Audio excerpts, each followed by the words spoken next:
Welcome to Our Girl Relationships. We talk about the problems people face in their day to day lives. Let's start with the video. I ran into a ghost from my past today. Honestly, I have been hoping for this to happen for a very long time, but now that it had happened, I don't know what to do. I can't talk to anyone in my life about it because I know exactly what they will tell me, and I don't want to do that. Time for some context, I guess. I met my ex-fiancé 2 years ago and we hit it off immediately. We had met at a mutual friend's party and I remember being struck by her beauty and intelligence. As we talked, I realized that we had so much in common. We loved the same movies, books, and music, and we had similar goals and aspirations. We went on our first date a few days later, and it was magical. We laughed, talked, and walked around the city, feeling like we had known each other for years. As our relationship grew, we talked about our future together. We dreamed of traveling the world, starting a family, and building a life together. She wanted kids and was pretty strong on this matter from the beginning of our relationship. I hadn't thought of having kids at that point in my life, but I wasn't opposed to it. And hearing her talk about how wonderful it would be to have a family together made me start wanting children as well.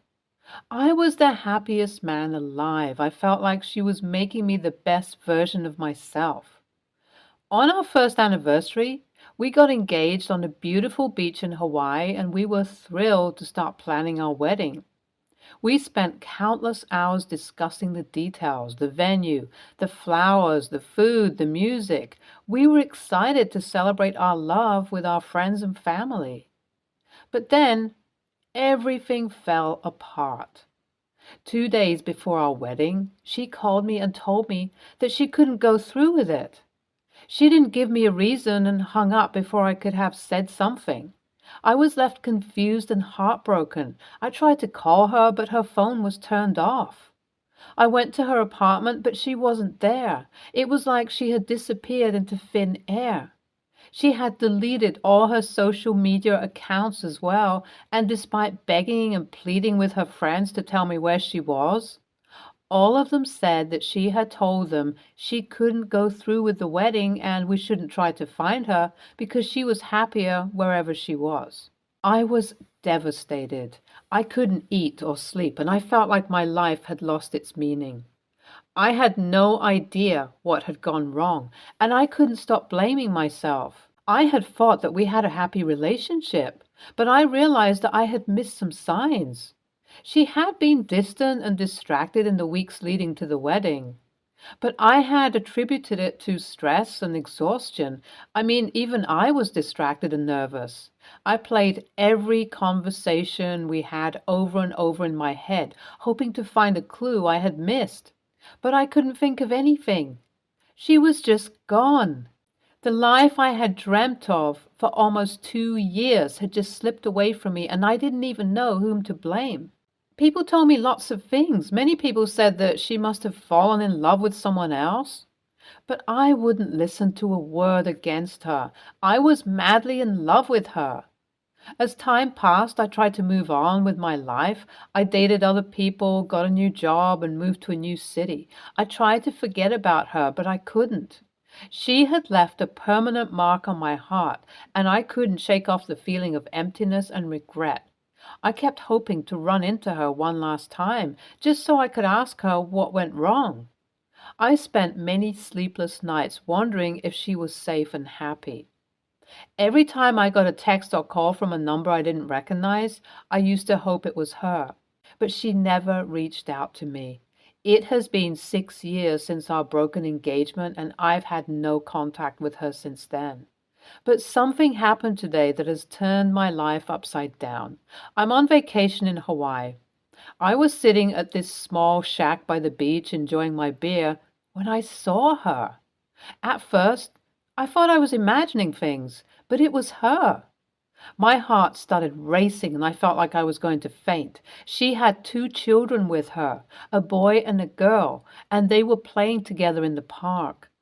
The sight of her with children sent me on a roller coaster ride of emotions. I don't think I can ever explain how hard it was not to just run to her and hug her, but I knew I had to be level-headed.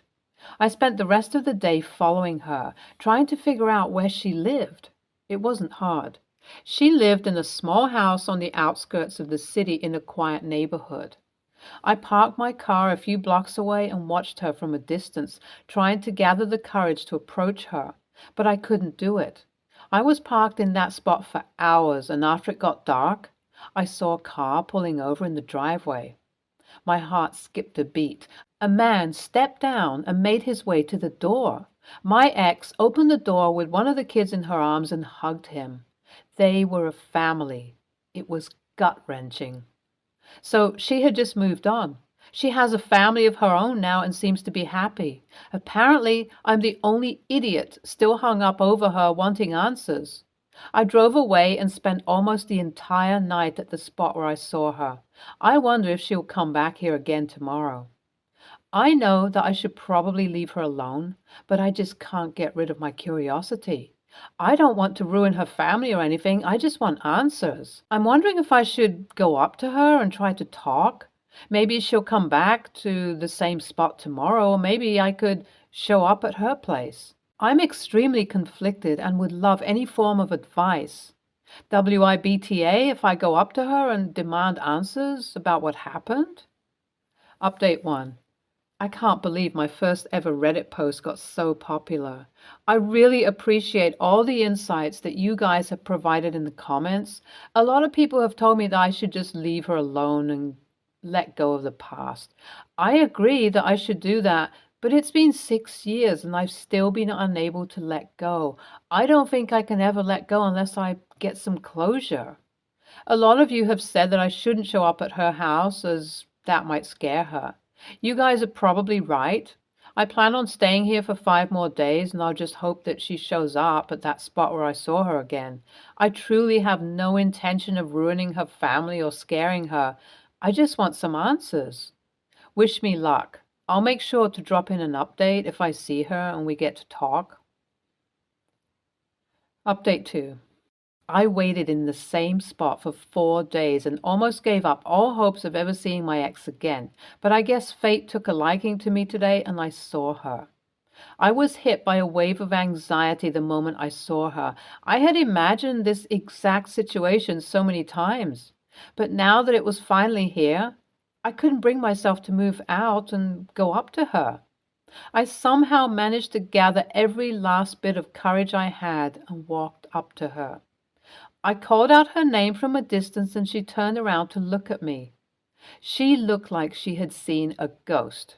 Before she could say anything, I told her that I don't want any trouble and all I wanted was some answers, after which I'd go away and leave her alone forever, if that's what she wanted.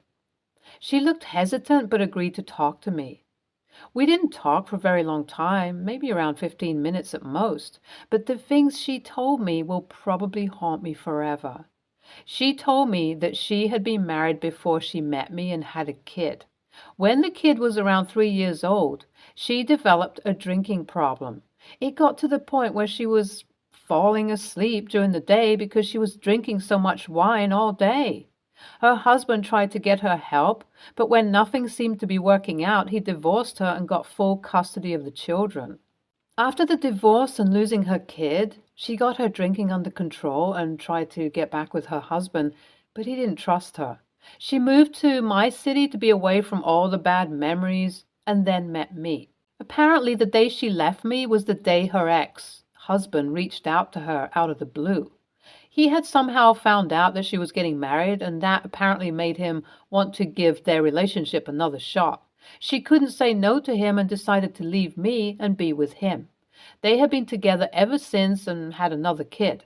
She told me she was really happy with him. She apologized for the way she left and told me that she couldn't face the truth. She said that she did love me, but had to choose her kid.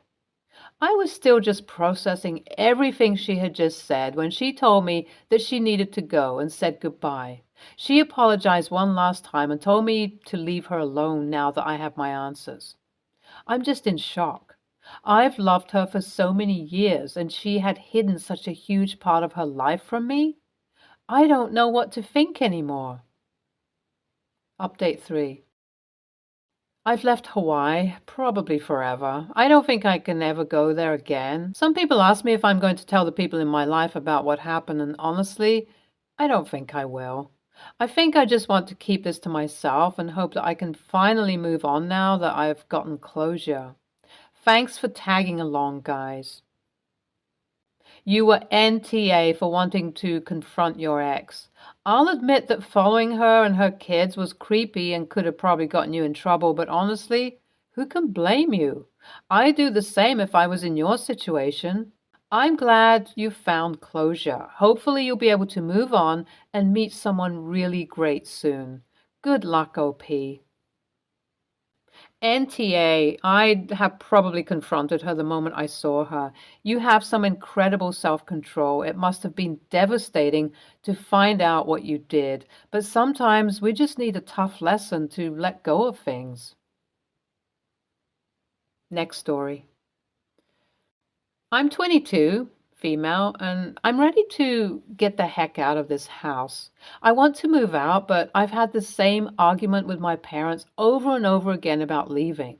They constantly tell me I'm not allowed to move out, and they do everything they can to fearmonger, guilt trip, and belittle me into staying. So I've already decided that I will be leaving and not telling them as a result of their own actions and behaviors. I have many other reasons for leaving, and if you're curious about it, you can check my profile for more context clues. Anyway, I plan on just walking out the door and leaving when everyone is not around and busy so no one can stop me. I have a text message already prepared to send to them once I'm good distance away from them. The thing is, they've given me the responsibility of cooking, cleaning the house, doing the laundry, and also taking care of my siblings, feeding them, getting them ready for school, making them do their homework, etc. My father is always yelling at me to be outside to pick up and take my brother to the school stop every day. When I go through with my plan, I will be taking my sibling to the bus stop one last time and then leaving. This will leave every responsibility, including picking my sibling up from school bus, on my parents' shoulders. I truly believe none of this is my responsibility in the first place.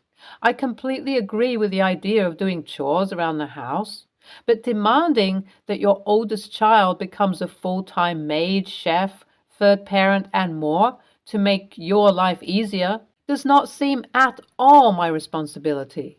AITA if I leave without saying anything for my own safety, but leave them to take on everything they put on my shoulders unexpectedly? Edit. I would like to thank everyone for their support and kind words. My sibling is young and the child they adore no matter what. They will be safe and I will ensure they are safe even when I'm gone.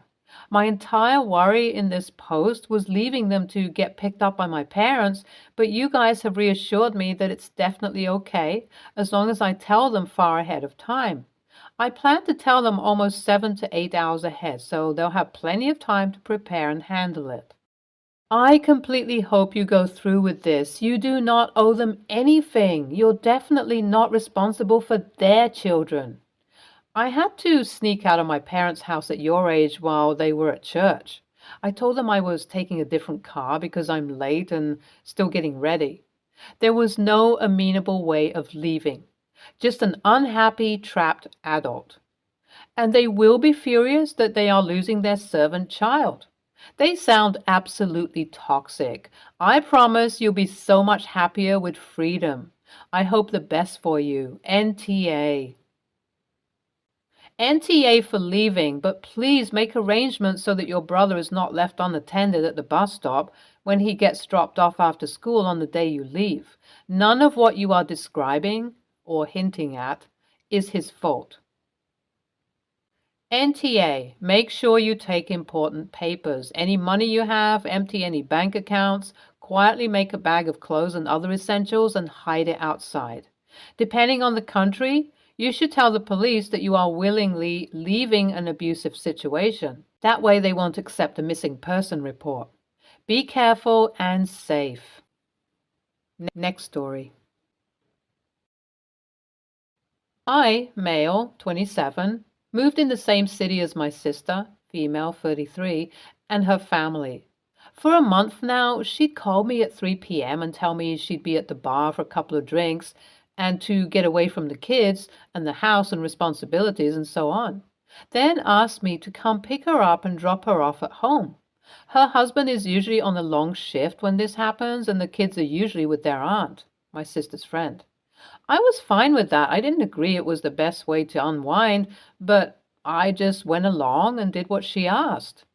Well, yesterday she called me again to come pick her up and take her home. However, this time she sounded drunk, like she had more drinks than she was supposed to. I got in my car and drove to the bar, then saw her arguing with some folks there. She was obviously drunk. I grabbed her stuff and told her to get up so that we could leave, but next thing I knew, she started lashing out at me, asking who the frick I was and claiming she never met me. I told her to cut it out and come with me, but she refused and started yelling, saying I was trying to rob her by taking her purse and phone.